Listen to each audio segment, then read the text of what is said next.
Well, welcome to Australia, Sting. Welcome to the EON FM airwaves here in Melbourne. And you had a good concert in New Zealand last night? Yeah, it was great, actually. We had 35,000 people going bananas. Right. Some of them violently, but nonetheless it was a successful evening. Yeah, because there was all these stories on the front page of the paper this morning. Well, no one got killed. Riots. And, no one was killed. That's the important thing. How many people were there in the New Zealand concert? About 35,000 legally. Right. And about 10,000 got in for an out. Right. Over the wall, but that was okay. So you were playing there while they were presenting your Grammys across the sea? Yeah, I mean, I'm not really fond of award ceremonies. They're usually fairly tacky, you know. So you didn't miss not being there? No, I mean, I think it's cooler not to be there, you know. Yeah. The fact that we won 4 is rather nice, but having to sit there in a penguin suit isn't my idea of fun. Right, now, also congratulations on becoming a father again. I don't know how I do it, really. This is number 3. What about your first 2 children? Like, how old are they now? My son is 7 and my daughter is 2. My other daughter is 2. Right. Has your son got any aspirations about what he wants to do in life yet, do you think? He's very musical, but I don't know. It's up to him. You know, whatever he chooses to do, he'll... No, the whole thing sort of... It's a time for you to take stock now, look back over the career of the police. Yeah, I think so. It's a sort of hiatus, you know. We've worked almost solidly for 7 years now, and it's a good time to just take stock of it, as you say. It's exciting, because there are no plans, and almost anything could happen. And we have the wherewithal to do whatever we like, you know. Back in the beginning, can you tell me what attracted you to Andy and Stewart in the first place, you know, when you started the police? I met Stewart in my hometown of Newcastle, and he was already drumming with a band called Curved Air. And upon meeting him, I was immediately infected by his energy. He's a very energetic person. And we got on very well, you know, as musicians. And our relationship has been stormy and fraught with difficulty, but it's nonetheless been very creative and very, very good for both of us. Right. Because you continue to refer to the police as marriage without sex. Yeah, I mean, if only we were gay, it would make all the difference, but we're not. And maybe a sex change would help, but I don't know.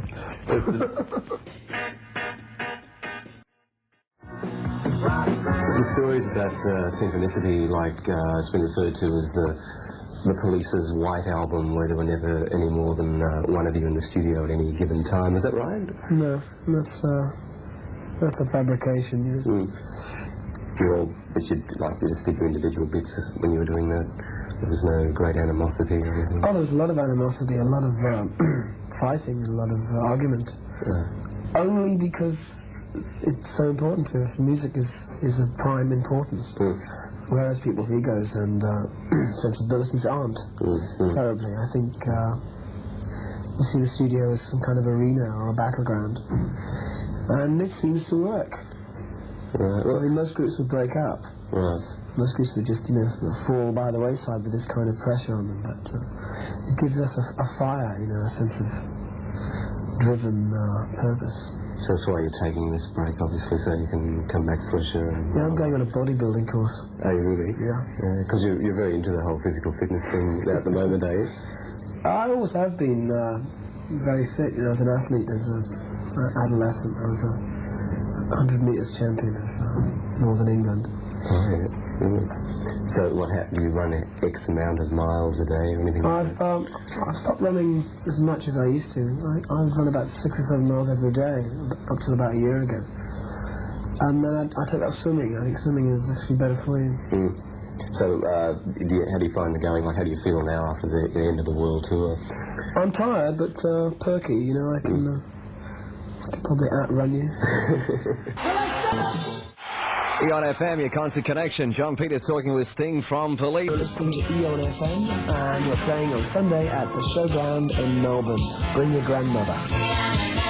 Right, now, with all the things you're doing, like the acting and the studio work and the live work, which is still the most exciting thing for you? Which facet of your career? I tend to view it as a whole, as all one thing, really. It's an extension of my persona. acting, music, writing. So I don't kind of compartmentalise my life. Right. Is it still as exciting on stage for you as it was in the beginning, like when you were your own roadies and things like that? It's a different thing altogether. You know, I don't carry my own gear anymore. No, I don't travel in the back of an old van with guitars falling on my head. In many ways, it's harder. Life is more difficult. You know, traveling huge distances across the Pacific to do one gig and then flying back the rest of the way around the world. So it has its rewards and it has its disadvantages, but I wouldn't change anything. Does it frighten you at all, like playing in front of 70, 90,000 people, like at Shea Stadium? It doesn't so much frighten me, it activates me. You know, I think you need a certain amount of nervous energy to perform. Without that sense of drama, you don't get a good performance. But I'm not afraid of it. I don't sort of panic. I think I'm ostensibly quite cool on stage. I am excited. Well, a lot of people forget, like with your songwriting and your acting and singing, that you're also a bass guitarist. Yeah, people forget this. Yeah. But like with your double bass, like I've noticed you've had different types of instruments you've used on stage. Do you have these custom made, or do you tool around with them yourself, or whatever? My double basses are made by a man called Van Zallinger, who's a Dutchman, and he uses real double basses and as a basis for his productions, and cuts them down. He slims them down into more comfortable shapes. Right. So he's the man. Okay, now as far as the acting side of things go, you received a Grammy for the soundtrack of Brimstone and Treacle. How do you feel about that film now on reflection? I've always been very proud of Brimstone. It was really my debut as an actor. Previous to that, my performances had been what are termed cameos, you know, where I'm on the screen for about 5 minutes and I just have to be charismatic. But that film, I had to sustain a character for almost every frame, the whole movie, and I was working with, you know, Britain's best as far as actors went, and I had to learn very quickly how to compete and how to match their performances. So I'm very, very proud of it. When you just, well, not just last year, you did Dune for Dino De Laurentiis. Can you tell us about that? Dune was an interesting experience. I mean, it's an enormous movie. It's a $30 million extravaganza about a planet somewhere in the far solar systems. And I worked with David Lynch, who is the director of Elephant Man and Eraserhead. I saw Eraserhead the first time last week. Two very extraordinary movies. So the real reason I did the movie was because I wanted to work with David. And I think the film is either going to be incredibly bad or very special. It's a movie that's not going to take many prisoners. It's really out there. Right. I'm very interested to see it too. Is it in black and white again? No. You've done this one in colour? It's in colour. Because he's very famous for the black and white and that incessant noise he has that goes through his films. Is this one like that again, or is it?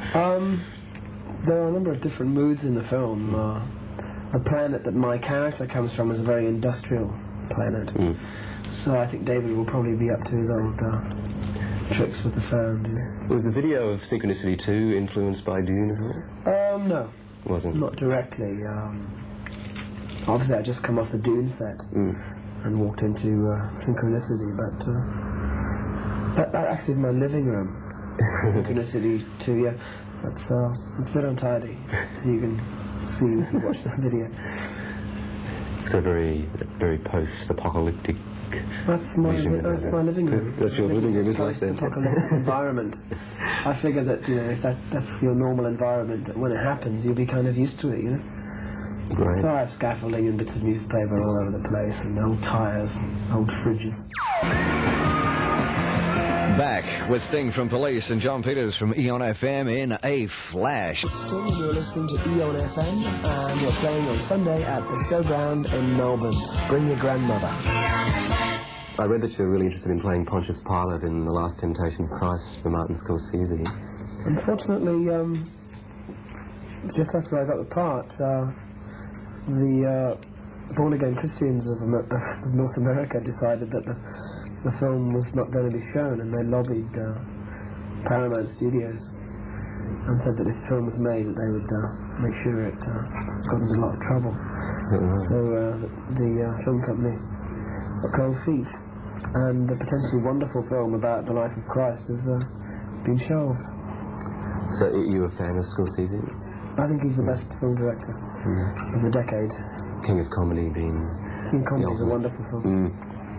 Now, like you've obviously done a lot of reading, like with Ghost in the Machine, I originally read that Andy said the album title came from the Gremlins in the studio, but it was actually taken from the Arthur Koestler book.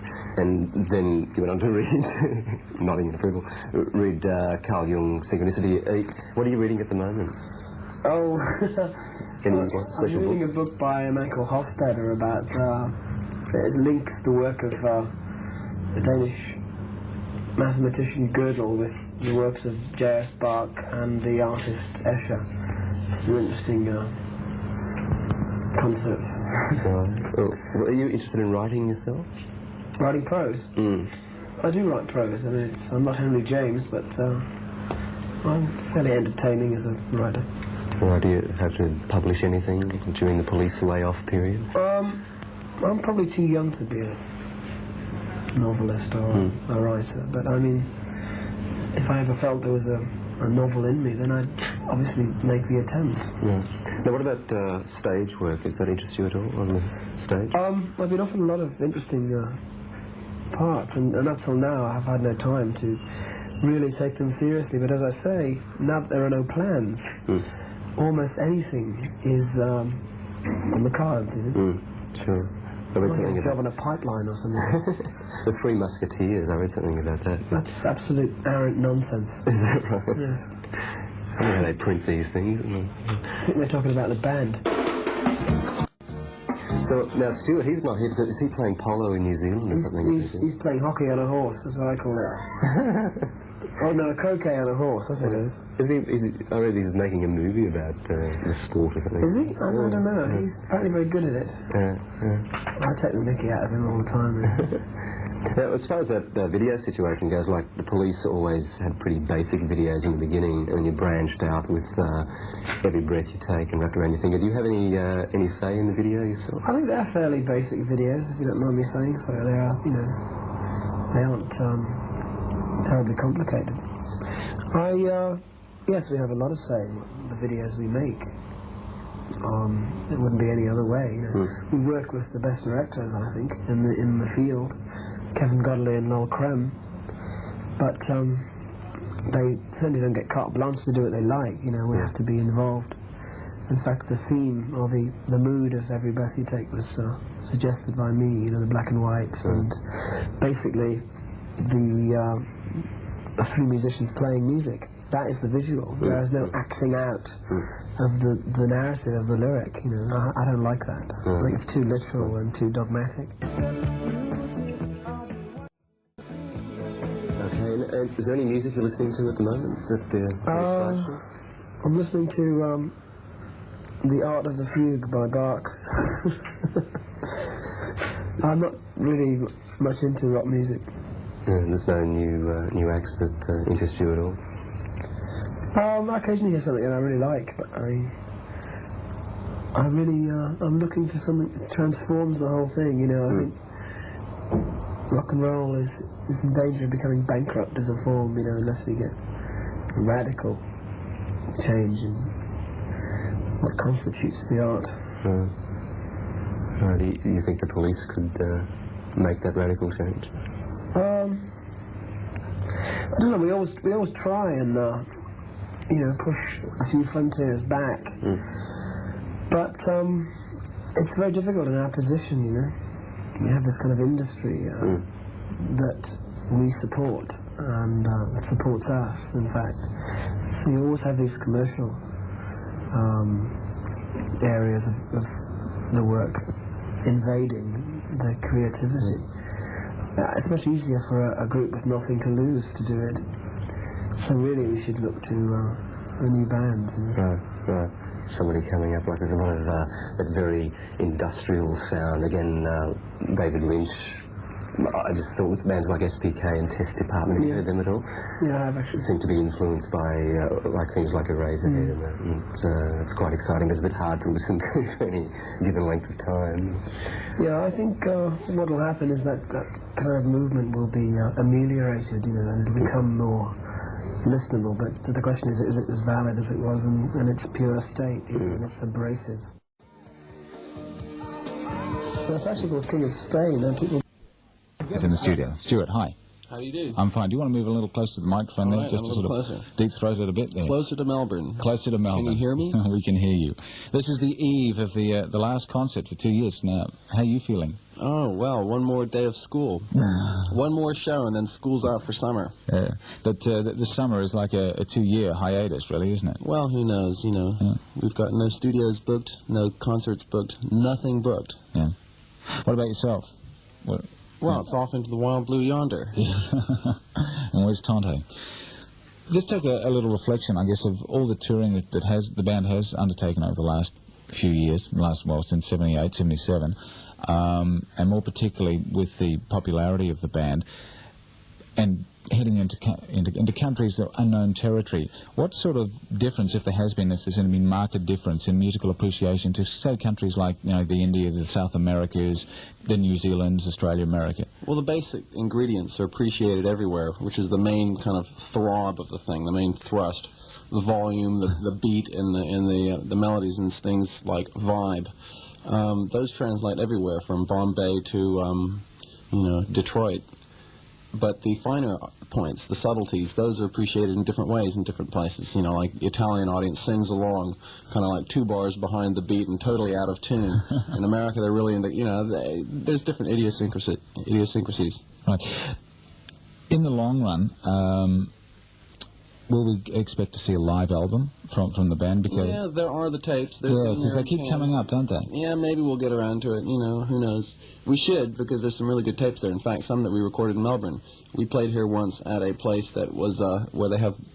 All I remember about it was the pictures of boxers in the dressing room. I think it used to be a boxing stadium or something. Anyhow, we played 2 nights there, and we've got some great tapes of those 2 shows.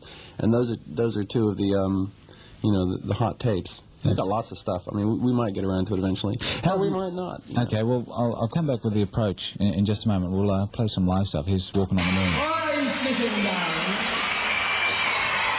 Are you tired? Is the church a bingo hall? Well, Tommy! It's not, so stand up! 1, 2, 3!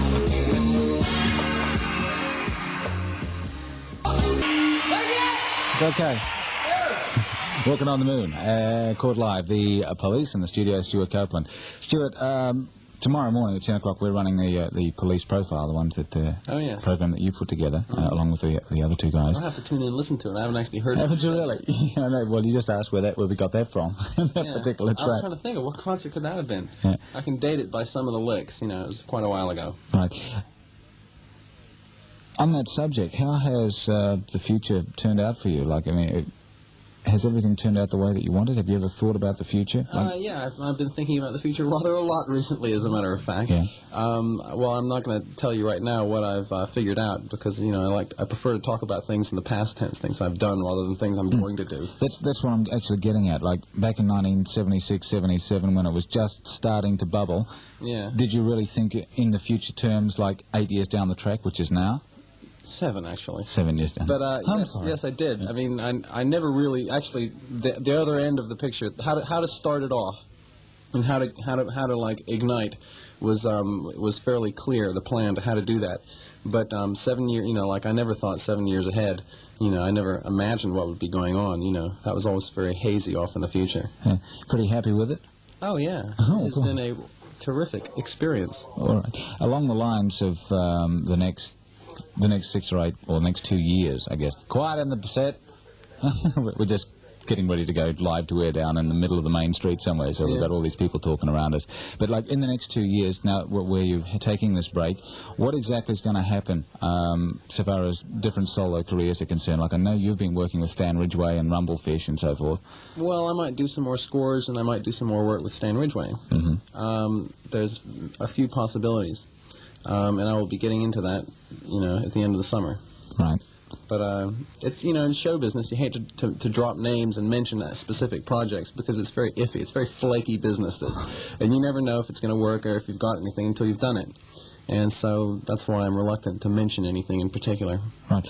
What about the Clark Kent situation? Kent. He'll be back sometime, maybe, if we all face west and, pray. And bow and scrape. Yeah.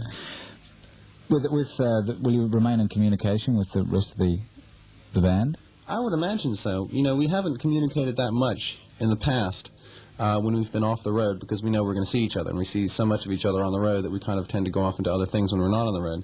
But with this kind of open-ended future, we'll probably see a bit more of each other. Okay. What about the process of putting down an album these days? Has that changed much in your own head, and the concept of Police? Has that changed much from the initial days? Oh, yeah. We've picked up a few tricks.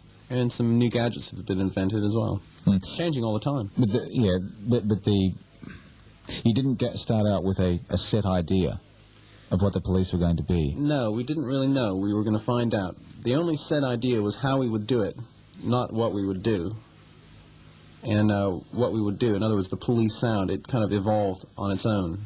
We didn't think to ourselves, let's see, if we mix a little bit of reggae with a bit of that and a bit of that, we're bound to have a hit group. Right. What we thought is if we get a group that's, practical in this way and practical in that way, all logistics, all non-artistic stuff, just that the environment that surrounded the group, if we sorted all that out, the talent would sort itself out, which it did.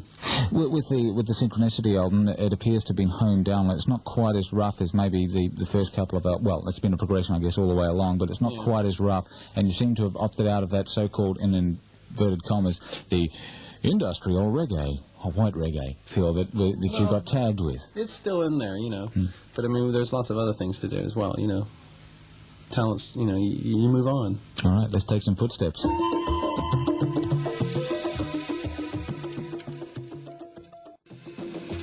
21 to 7, EON FM, very shortly heading on down to the Moomba Mardi Gras tonight with Captain Carl, and we'll be doing that live for you. Right now, still in the studio, is Stewart Copeland from Police, and of course that is happening tomorrow night, the concert, and the gates open around about 11 o'clock. The buses leave the Melbourne Showgrounds every 10 minutes from 8 a.m. on the corner of Flinders and Elizabeth Streets. Would you like to know that? Is that all right? Yeah. I just noticed you're reading that off a big notice on the wall there, yeah. That's okay. Yeah, I shouldn't actually be reading it right now. We've been drumming it into everyone for so long. But still, every so often you play stumble gums. This Police special that's happening tomorrow morning that we are doing, and you haven't heard it, why did you decide to actually produce this particular thing yourself? Because many times in the past we've done long, in-depth interviews. I mean, in America there are these different people who syndicate shows. You do a real long interview, and they cut it up, and then they syndicate it, and they make a fortune out of it. Mm-hmm. And we figured rather than them making a fortune out of it, we would make a fortune out of it. Actually, it never occurred to us artistes. It occurred to our manager, Miles. It's his business for to have these ideas. And the other advantage was that we could cut it ourselves and say what we wanted to say rather than what, whoever was interviewing us thought, we would be saying. Sure, and, like that always happens, interviews cut up out of context. And yeah. You don't have any safeguard against that, or you obviously do now? No, we just have to watch what we say, whatever, wherever we go. We're fairly used to it now, Right. In the early days, that didn't worry you?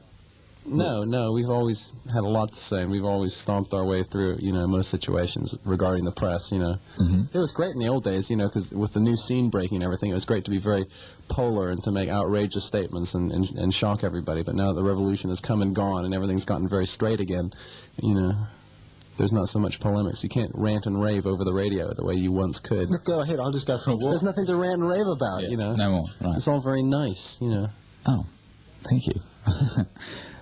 Down the line, for this next 2 years, are you going to get a little closer to the kids? A little closer to the kids, yes, I suppose so. Mm. I've actually got a comfortable family that I can leave behind, and they're happy to stay there until I get home. Mm. On the songwriting side of things, has much been written, or has anything been written on this tour? at all, or? No, in fact, no. It's just... I mean, I've been writing away in my hotel room. I've just been composing stuff, for eventual use, abstract stuff, and I'm sure Sting and Andy are doing the same. But we're not, like communicating ideas to each other. We never have, really. The only time we ever, listen to each other's stuff is either when we're jamming on stage, or in a sound check, or when we get to the studio. Is the material fairly set before you go into the studio? No, it's written. There's a melody and a lyric, and chords, and there's usually a rhythm. But then, some of the songs are set. Some of them are very vague. Right. What about on the return, the Mark II Police return in 2 years' time? Will that we hear that it could be a satellite program worldwide? Well, stay tuned. Stay tuned. Oh gosh, here's some synchronicity.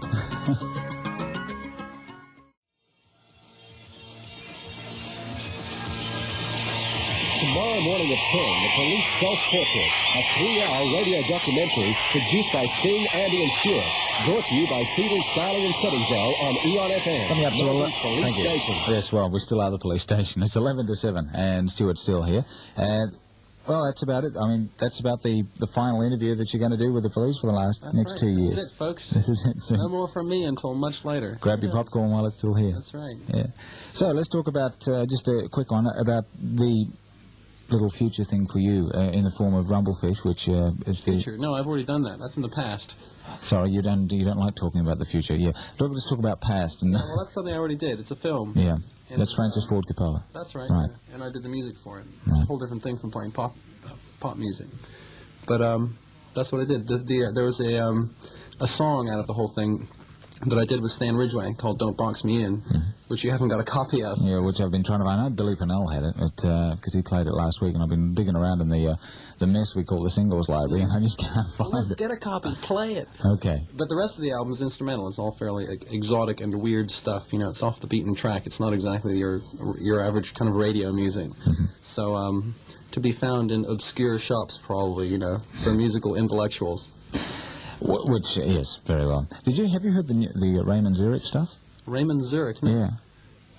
And some of it's Philip Glass got involved in it. Ah, yes, Yeah. I've heard of him. And it's very esoteric and very eclectic in a lot of ways. Anyway, that's just off the beaten track. It's just something I thought you might like to have had a listen to if you're doing the Rumblefish sort of music. Yeah, okay, all right. All right, have a good show tomorrow night. Okay, well, thank you very much. That's okay. You're going to come to the Mardi Gras? What are you doing tonight, anyway? What am I doing tonight? Yeah. I'm not sure, as a matter of fact. Oh, come to the Mardi Gras. I might go see Elton John, as a matter of fact. That's a bit of a Mardi Gras anyway. His new wife, Renata, is an old friend of ours, because we recorded in Montserrat, in the studio she used to work at, which is where she met Elton. And so, I want to go and congratulate her. Goodness gracious me. It was a big one. The wedding was a big one. I guess so. No, I missed it. You were somewhere else. Yeah. Thanks for popping in. Sure thing. Have a good time.